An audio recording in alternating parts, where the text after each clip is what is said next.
And to have that validation, not only with my birth mom's family saying that I was wanted and that I was loved, and to hear him say, even though he had no idea I existed, that he would have wanted me, was a really good feeling.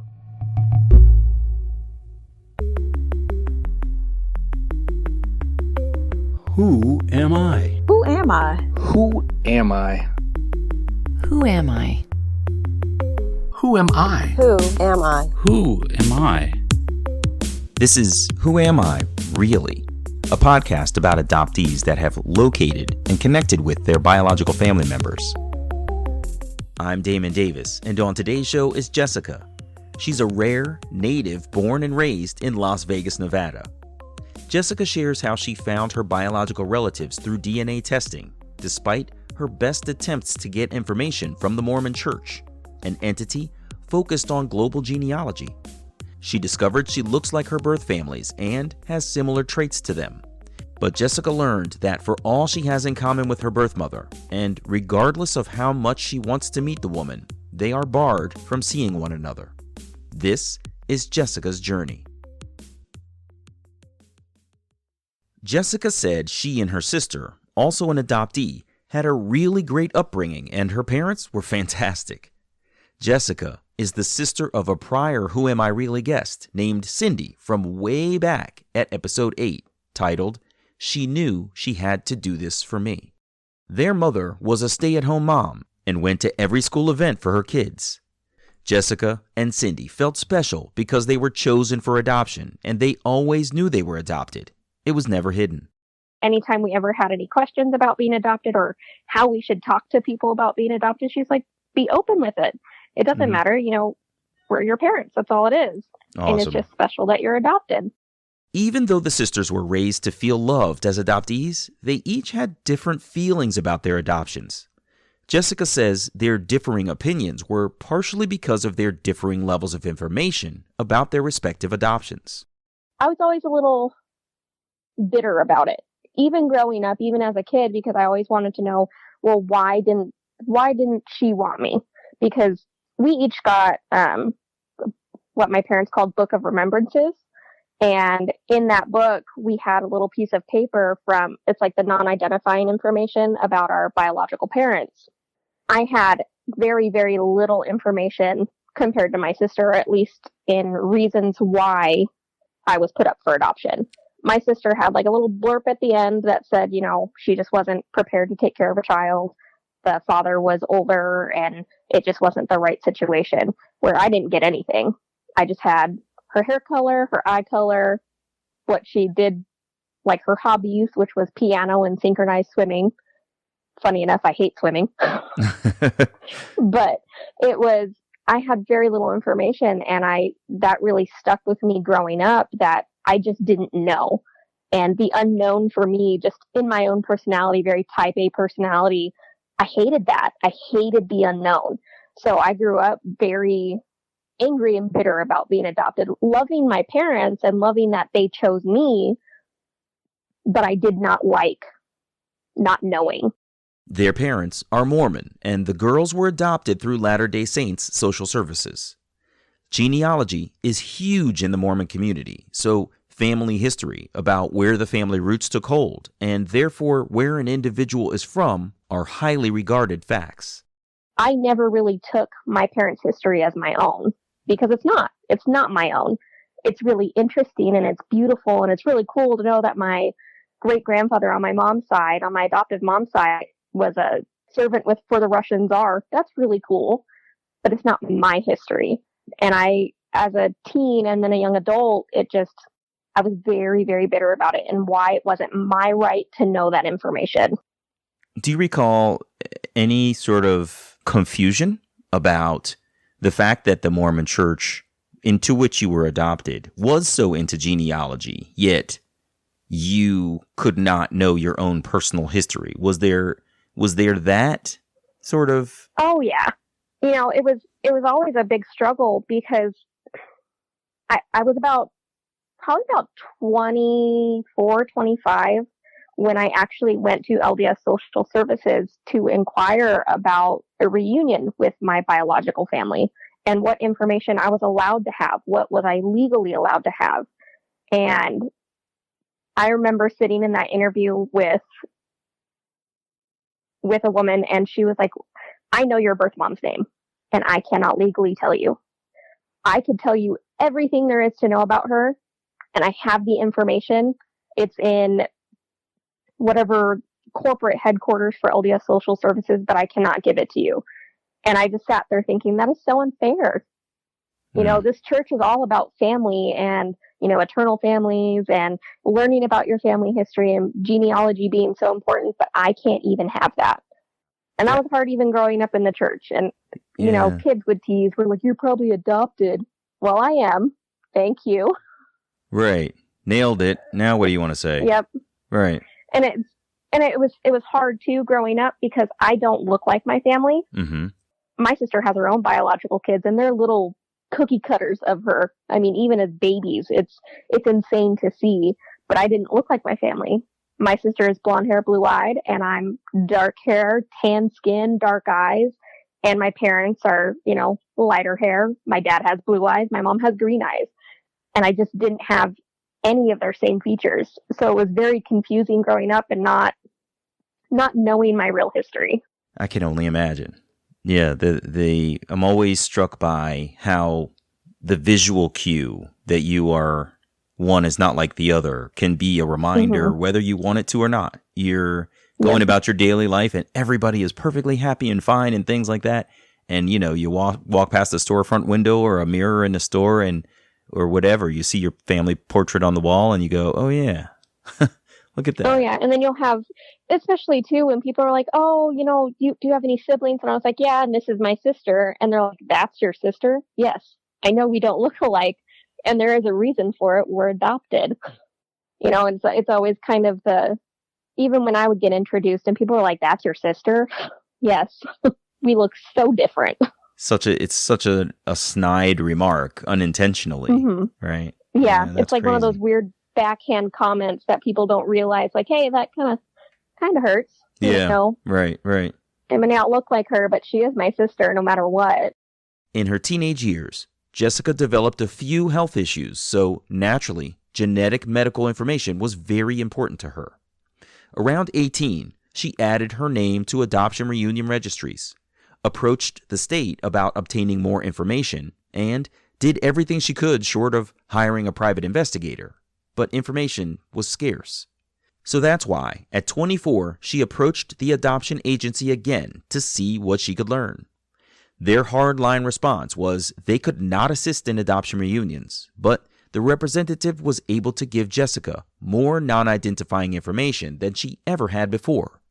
It talked about aunts and uncles. And that I actually had an older sibling.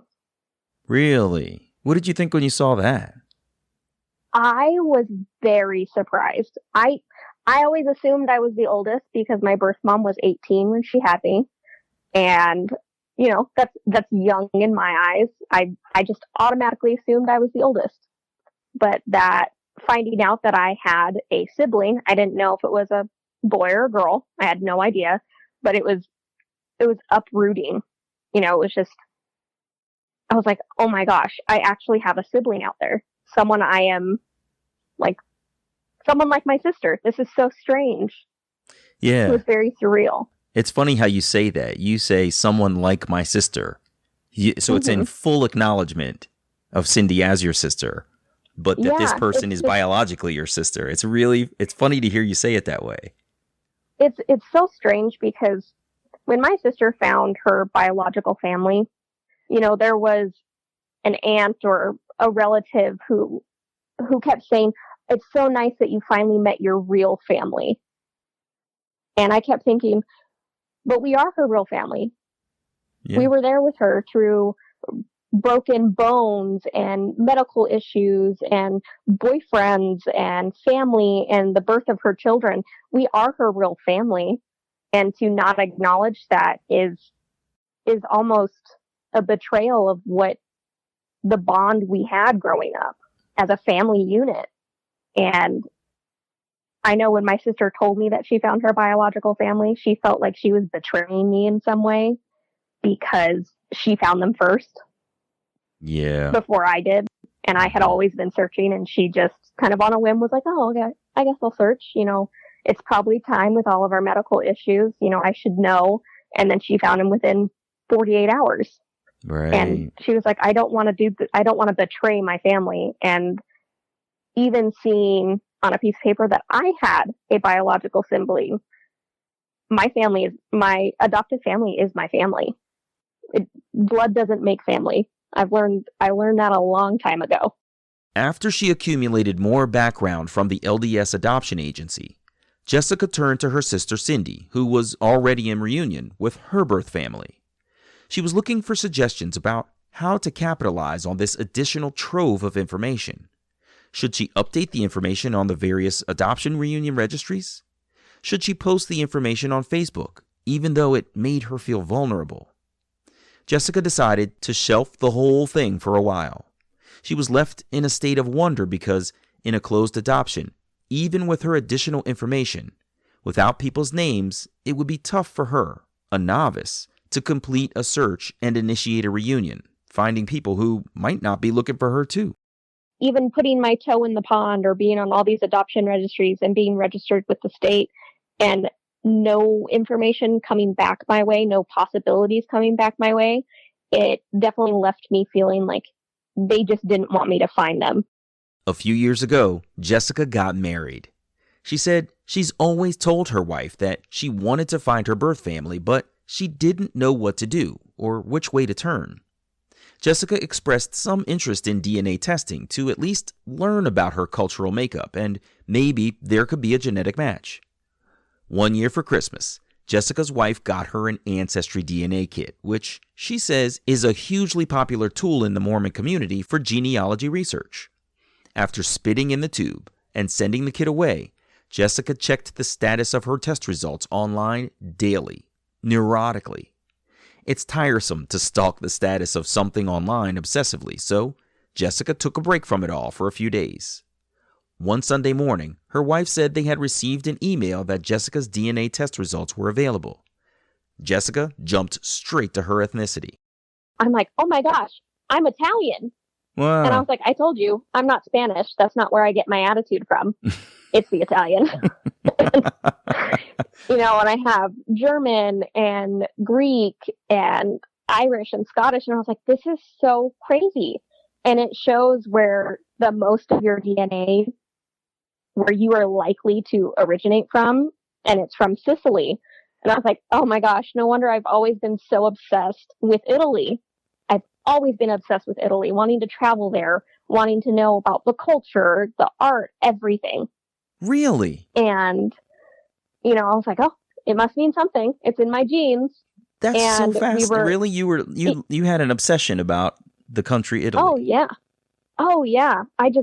I've always wanted to go. The art itself, the architecture, the Vatican City. I've always been obsessed with Vatican City and Catholicism and all of it. It's beautiful. Pause for a quick second, because you just said something really interesting. You were raised in a Mormon family, but you said you were fascinated with Catholicism. In what way?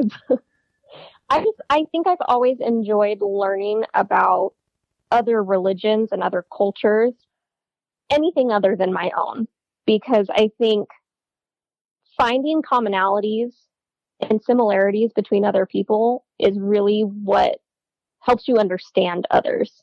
When you can find a common core or a common value with something that is so totally different, you can finally sit back and be like, oh, they are like me. We aren't so different. Mm-hmm. Even if there's slight differences, it's not something that really others them.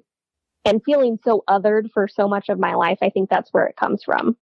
While Jessica was examining herself as a descendant of global cultures, her wife was digging into Jessica's genetic relations.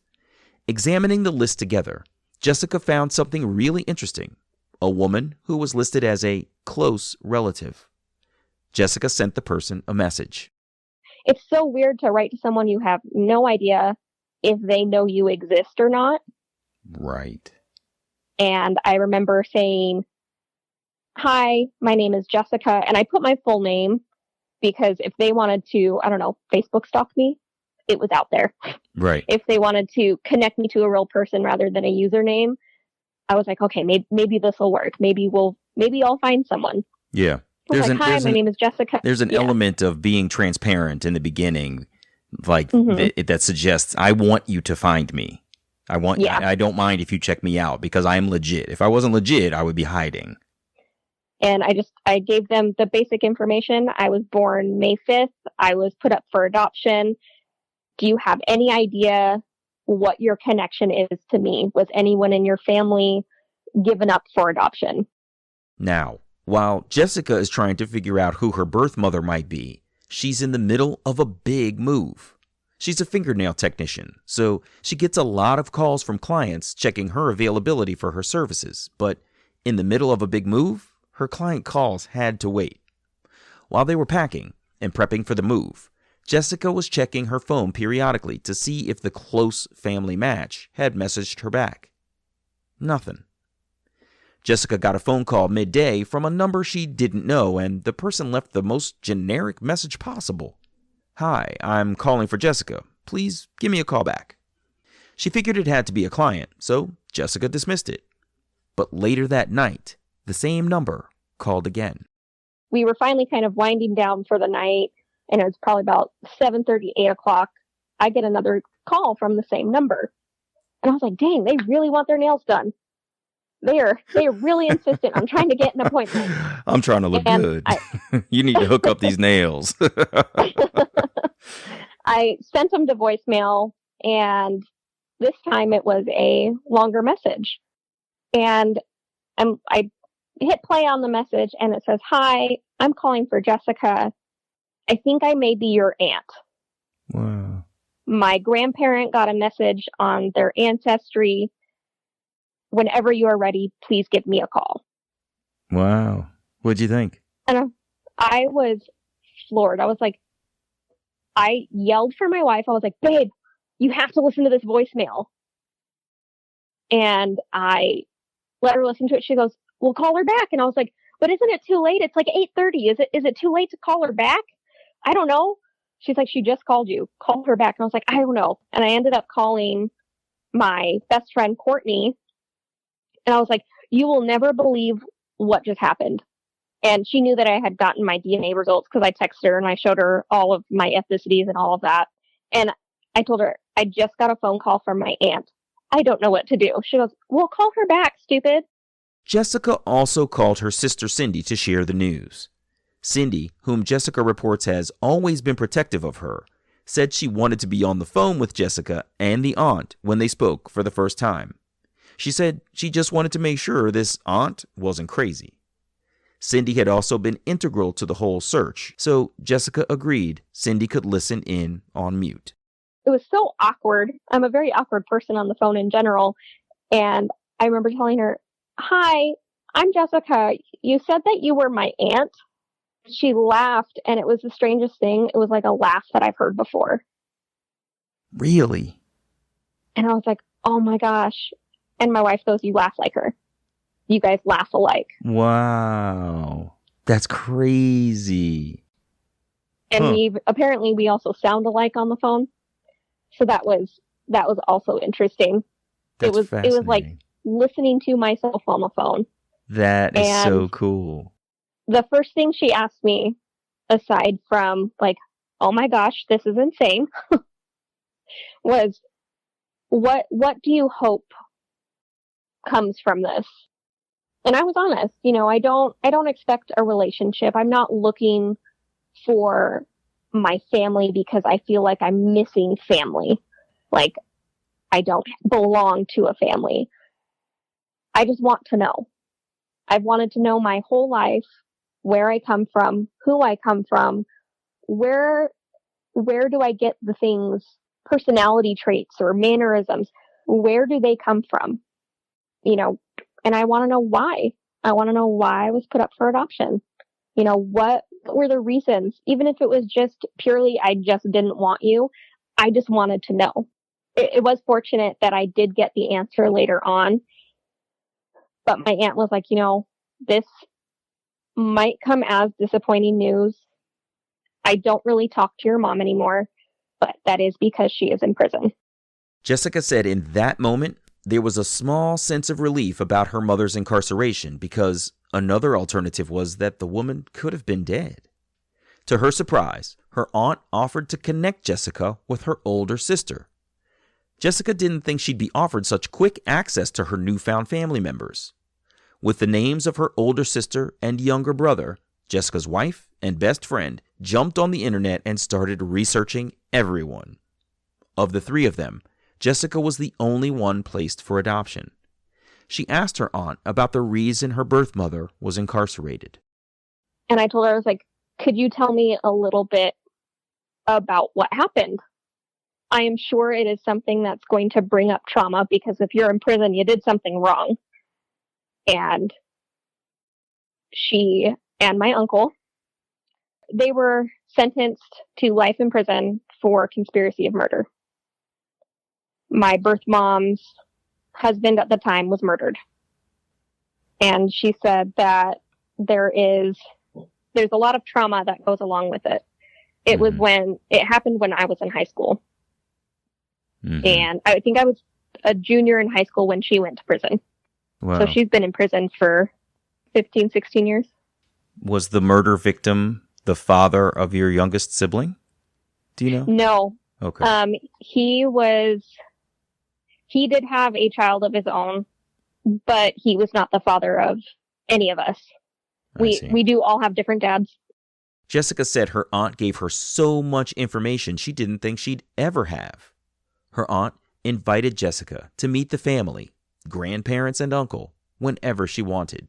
It was so crazy to finally talk to someone and be able to ask all the questions I wanted. And it was so strange. I had names, I had, who they were related to, and all of this information. And she goes, now we're here. And it was like, just after that day, after that phone call, it was like I was getting Facebook requests and, oh my gosh, we found you. And, oh my gosh, you found us. And it was quite surreal. And it was for several months after that phone call, it was like I kept finding family members and it was really crazy. I can only imagine. Wow.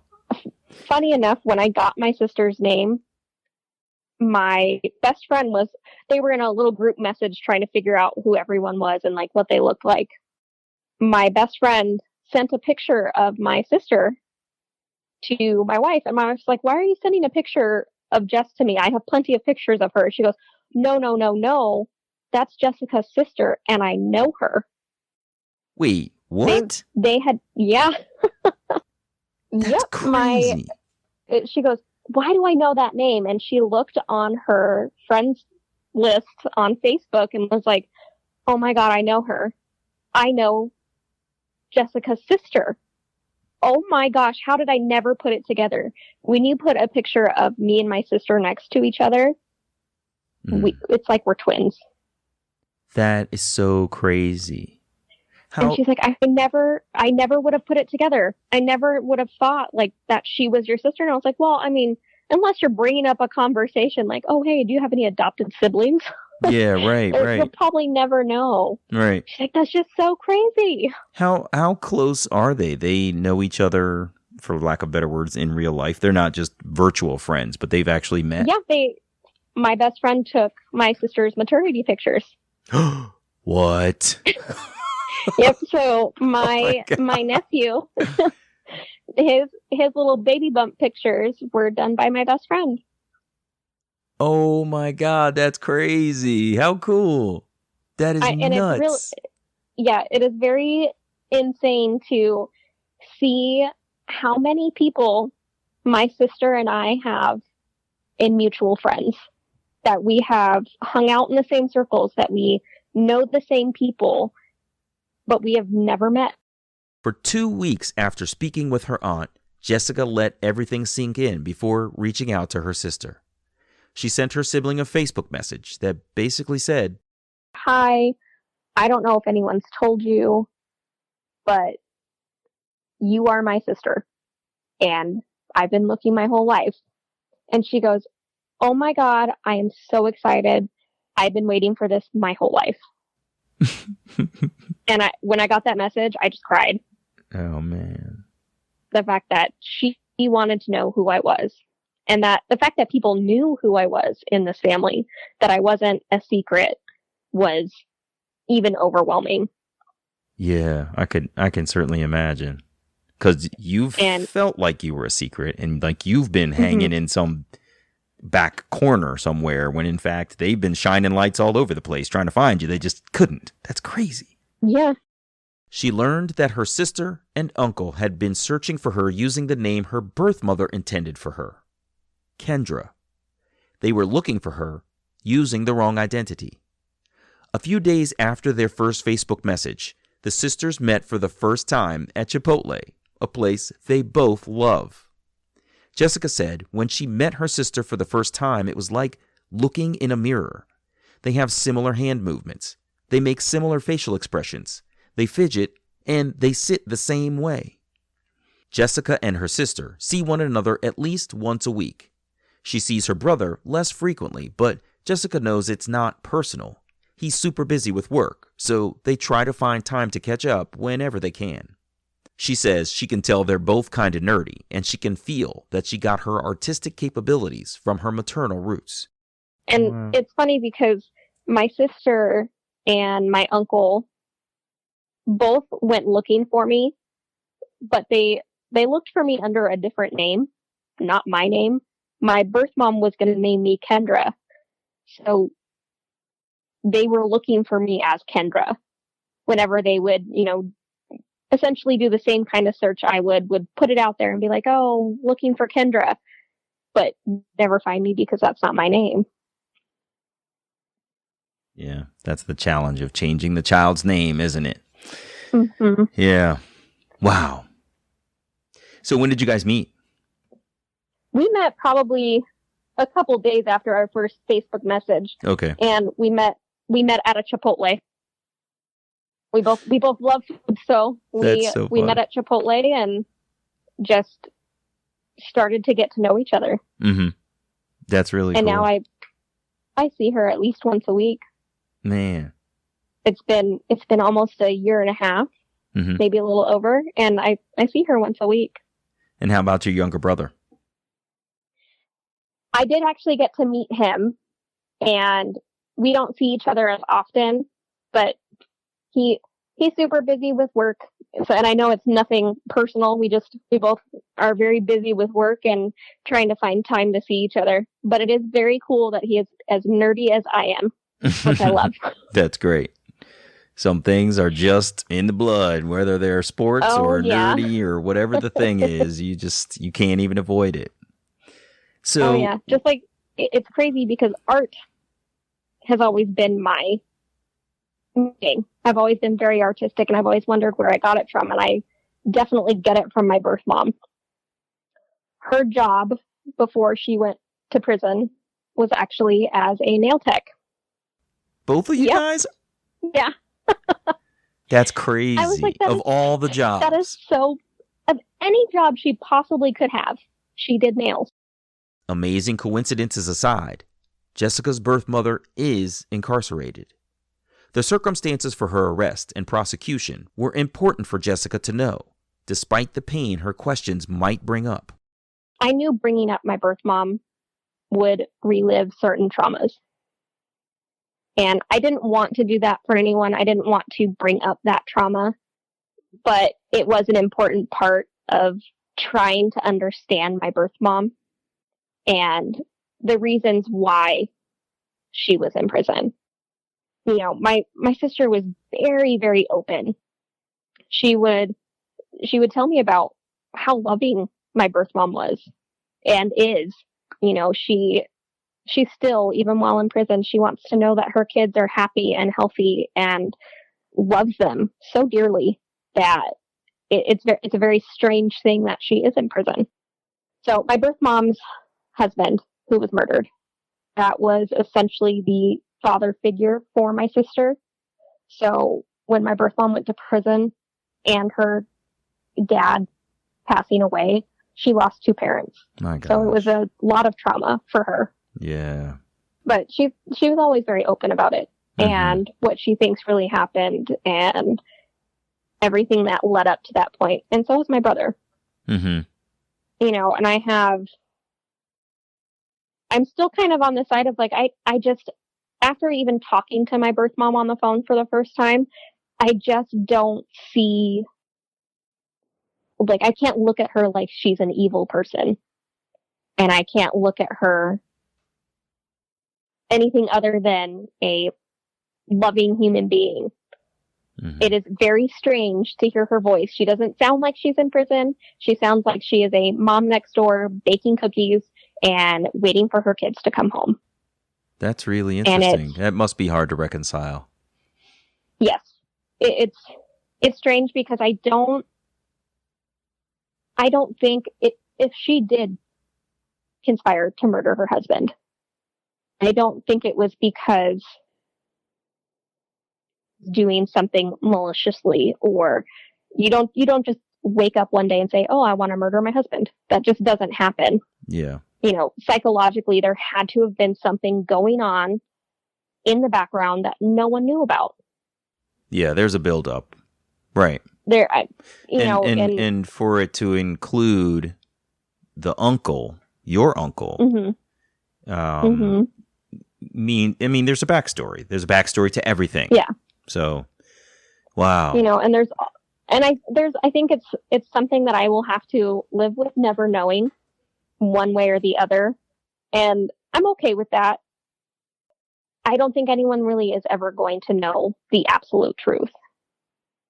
But it is a trauma for my biological family, and it hurts me that it hurts them. And I know that me finding them kind of opened up those old wounds, but it still felt like I needed to know. Either way, good, bad, the ugly, I've always just wanted to know.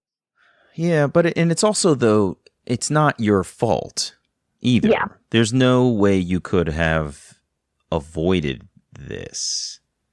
Yeah. You know, but it's true. There's often some guilt that coincides with an adoptee's return and how you make everyone else around you feel as your return takes them back in time to the days when you would have been placed for adoption. And then they, you know, the natural course is to start to recount all of history and think about, you know, where this person is now. And of course, if they're in prison, there's no way to avoid contemplating all of the things that led up to them going there. So, yeah, that is tough. But like you said, you needed your answers, and in my opinion, you've got a right to them. And I'm glad that they were not so hurt by everything that they didn't shut down and say, we're not going to talk about this, because that's also a path that some people choose. So that's good.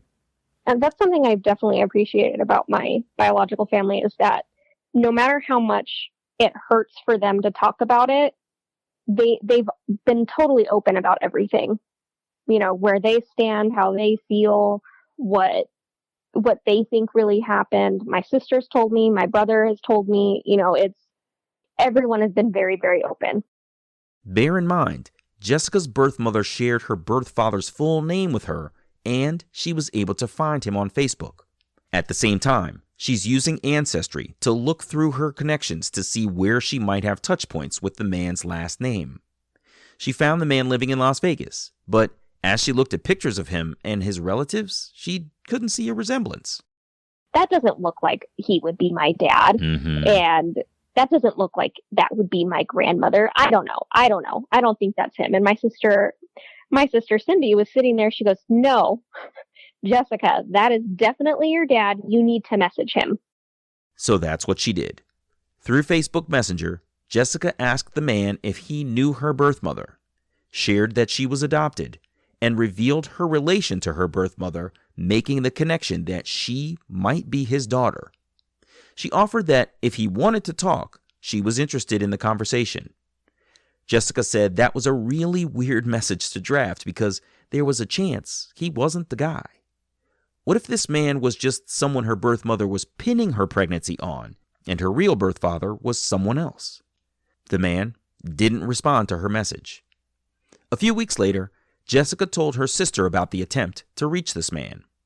Her sister offered to contact someone else on the paternal tree for Jessica, locating one of the man's cousins. Her sister told this cousin that Jessica had messaged the father, asking if the cousin could flag that message for him so he would at least see it and know that Jessica was trying to be in touch.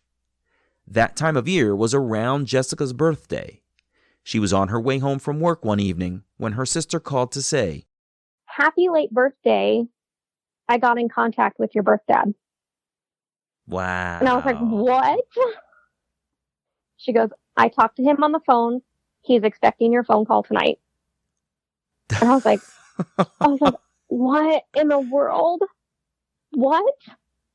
Wow. And she goes, "It was that person. Hopefully he's going to message you on Facebook, but he wants to talk to you on the phone." He messaged me back on Facebook, and then I called him that night.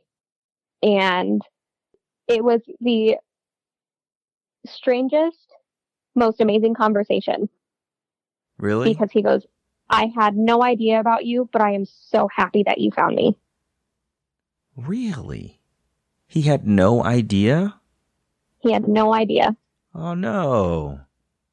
So what And happened? What did he tell you then? he did say, he's like, "I knew your mom, and, that was a really rough part of my life because he was an addict and he was partying a lot. And he did have a relationship with my birth mom, but, it obviously didn't go anywhere, but he didn't know that I was a product of their relationship." He goes, "I did have another situation like that before your birth mom, and I have an older brother." Wow. Also, So I have is another this another sibling. person that he didn't know he had fathered? Is that what he's saying by situation? No, he knew. So he knew about my brother, and it was an open adoption with him and my brother and my brother's birth mom. But he had no idea with my birth mom that a child ever existed. And had he had known, he told me he would have been there, whether it was the decision to pursue adoption or to try to keep me. How did it make you feel when you heard him say that he would have been there? I spent my whole life thinking that I just wasn't wanted. And to have that validation, not only with my birth mom's family saying that I was wanted and that I was loved, and to hear him say, even though he had no idea I existed, that he would have wanted me, was a really good feeling. I don't think there's enough words to quantify that feeling. I'll bet not. Jessica's birth father lived right there in Las Vegas, too. They met at Chili's for dinner. I remember seeing him walk across the parking lot, and I was like, "That's where I get my legs, those little chicken legs. That's where I get them." And both families are very emotional people. But no one, it was strange when I met anyone, no one cried. I think we all were just so excited, and it was a very surreal moment that there just wasn't time for tears. I met him and I was like, "I know where I get everything. This man that's sitting in front of me is so much like me. It's so funny." And my wife, she's been there with every reunion aside from my sister and my brother. She's been there when I've met all of my family. And she goes, "It is so strange to kind of finally see like your people, where you come from, who you're like, and these personalities. It's so amazing." Mm-hmm. And it was just like, I don't know, almost like we didn't miss a beat. It was like, oh, this is a person I've known my entire life. It's very strange. And that's how it is with my aunt and my uncle and my family in general. Just, it's so strange. It's like, oh, we've been family forever. And we didn't know. You put me next to my birth mom's side and I look just like them. Mm-hmm. You put me next to my birth dad's side and I look just like them. When I met my older brother, it was the first time my dad was meeting my older brother and I was meeting my older brother. Oh, really? Yes. So it was like the first meet for everyone. That's crazy. And that must have been really cool. It was so awesome. He is such a cool guy, and he looks just like my birth dad, and they act exactly the same, And it was funny when we all ordered drinks for dinner. My brother and I ordered the exact same drink. We're like, oh, I'll have this one. Oh, I'll have that too. That's Perfect. funny. And he's just as nerdy as I am too. I was like, oh, it runs in both sides. Oh, that's the great. nerd is very powerful. Herd of nerds. Yep. Good for you guys. That's pretty And funny. when we took a picture after we met, I was like, it is so strange to be in a family that I look a part of. It's still strange. I take pictures with my biological sister and I'm like, oh my gosh, this is weird. We look alike. We all look alike. This is so strange to me. I was curious to know whether Jessica is allowed to see her birth mother behind bars and whether she would go meet her if she is allowed.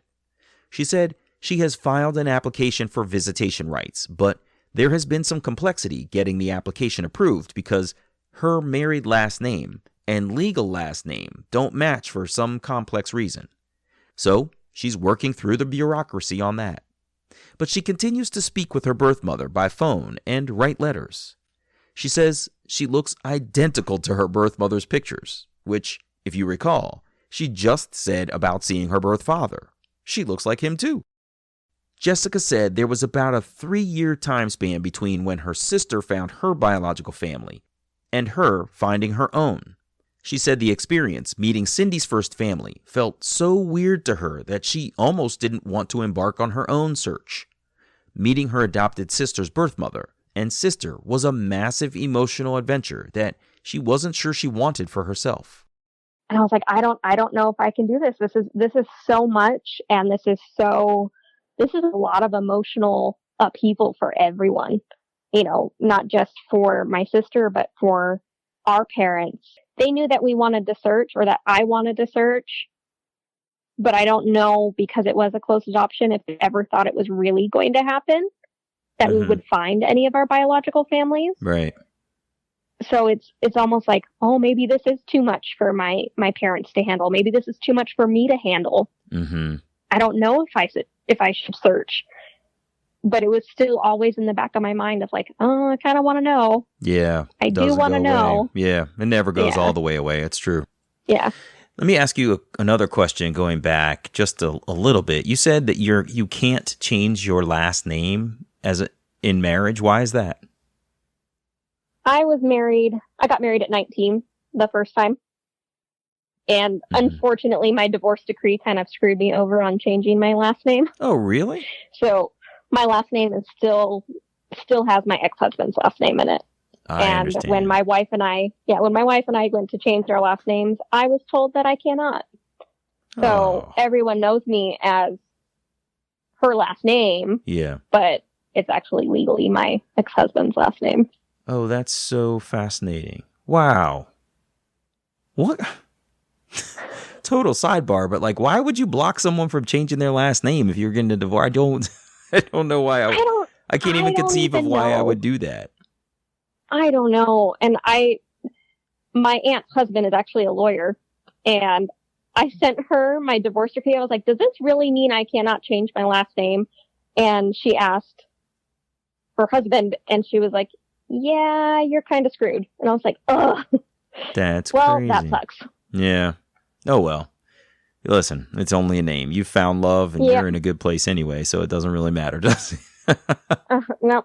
I guess that's also a kind of a funny segue, since I did have an ex-husband, and now I'm married to a woman, and I am bisexual. Mm-hmm.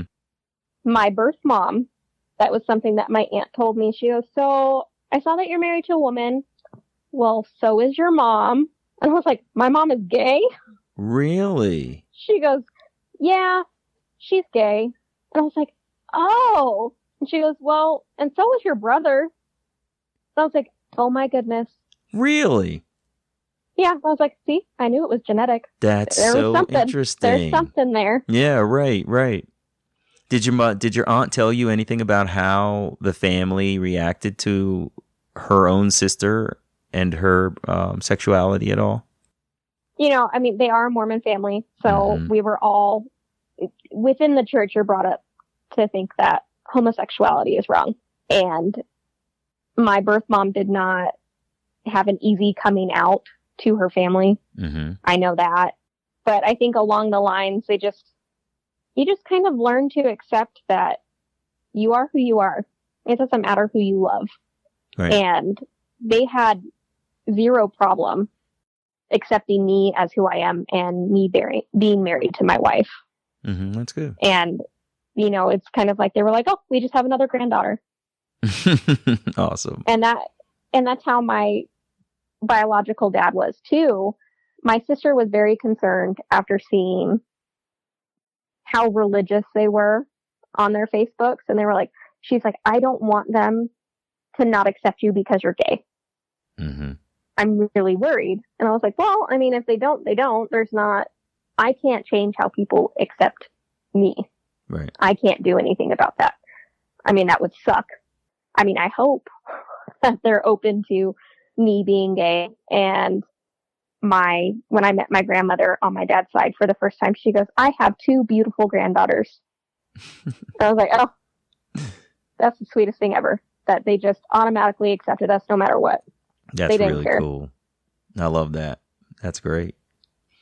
Yeah, there's no use judging people over silly stuff like that. When they give you a reason to judge them or give you a reason to, not like them, then fine. But, don't prejudge people because of, race, religion, skin tone, or other thing. That's, sexuality. That's none of your business. As long as they're happy and they're not messing with you, you don't mess with them, right?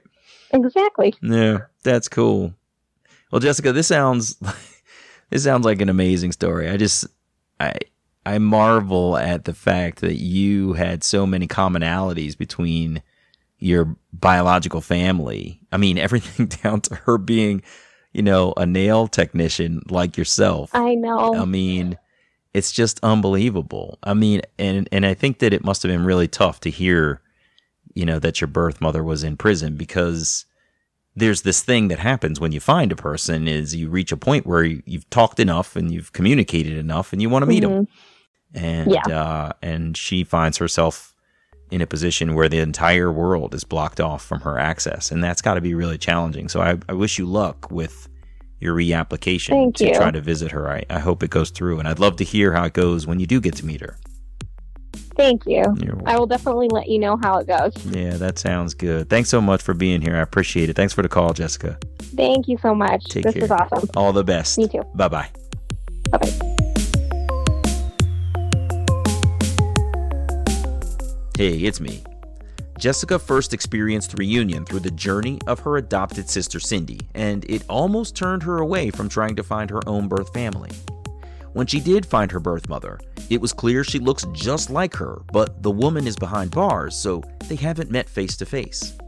When I first thought about their pending reunion, I thought it would be tough because they might not be able to have direct contact if they have to speak through a phone behind a security glass or something. But I realized they may still have a chance to hug and look eye to eye, which is more than some adoptees receive after secondary rejection, when geography prevents convenient connection or they find a deceased relative. I loved hearing that Jessica's nerdiness is inherited from both sides of her family.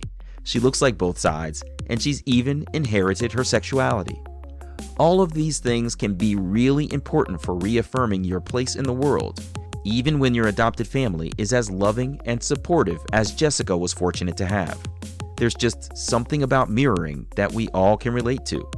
I'm Damon Davis, and I hope you'll find something in Jessica's journey that inspires you, validates your feelings about wanting to search, or motivates you to have the strength along your journey to learn, who am I, really? Thanks for listening. If you're interested, you can find Who Am I Really? An adoptee memoir on Amazon.com. You can find the show at Facebook.com/WAIReally, or follow me on Twitter and Instagram at WAIReally. And please, if you like the show, you can support me at Patreon.com/WAIReally. Thank you so much to everyone who's made a donation. It means so much to me, honestly. You can subscribe to Who Am I Really on Apple Podcasts or wherever you get your podcasts. And while you're there, it would mean so much to me if you took a moment to share a rating or left a comment. Those ratings really do help others to find the podcast too.